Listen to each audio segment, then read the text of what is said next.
अध्यक्ष महोदय, मागील 4-5 दिवसांमध्ये जी अतिवृष्टी झाली, प्रचंड हाहाकार त्या भागामध्ये अध्यक्ष महोदय माननीय नानाभाऊंनी या संदर्भात मांडली। आतापर्यंत आम्ही सगळी जी प्राथमिक माहिती घेतली त्यामध्ये 13,000 हेक्टर प्रथमदर्शनी नुकसान झालं, शेतीचं भात पिकाचं नुकसान झालं। आमच्याकडे दोन प्रकारची शेती होते, एक तर रोपं टाकतो, रोपं लावतो, आणि दुसरं एक आम्ही त्याला आवत्या म्हणतो। अशा दोन प्रकारच्या आवत्या जिथे लावला आहे, आजकाल आमच्याकडे शेतीमध्ये आवत्याचं प्रमाण मोठ्या प्रमाणात आहे। म्हणून माननीय मुख्यमंत्री महोदयांना शेतीच्या नुकसानीचे त्वरित पंचनामे केले पाहिजेत।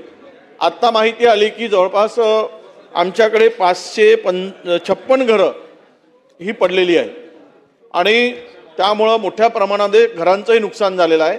आणि आता पिण्याच्या पाण्याची त्या जवळपास 37 गावं अशी आहेत की जिथे पाण्याखाली आलेली होती। चंद्रपूर, गडचिरोली, भंडारा, तिथे पाण्याच्यामुळे पिण्याच्या पाण्याचा फार गंभीर प्रश्न झाला। सगळी पाणी पूर्ण गढूळ पाणी पिण्याला मिळत आहे, आणि अशामुळे रोगराई वाढण्याचं सुद्धा प्रचंड मोठ्या प्रमाणात त्या ठिकाणी परिस्थिती निर्माण झाली आहे।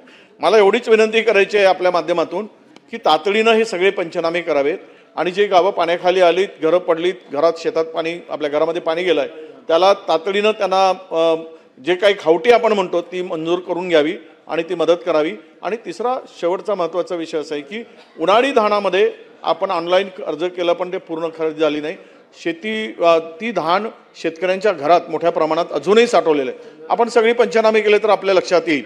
तर त्यामुळे सेंटरवरही मोठ्या प्रमाणात नुकसान झालं, आणि उचल न झाल्यामुळे घरातही नुकसान झालं। तर याही संदर्भात माहिती घेऊन योग्य तो मदत त्यांना कशी देता येईल याबाबत निर्णय घ्यावा।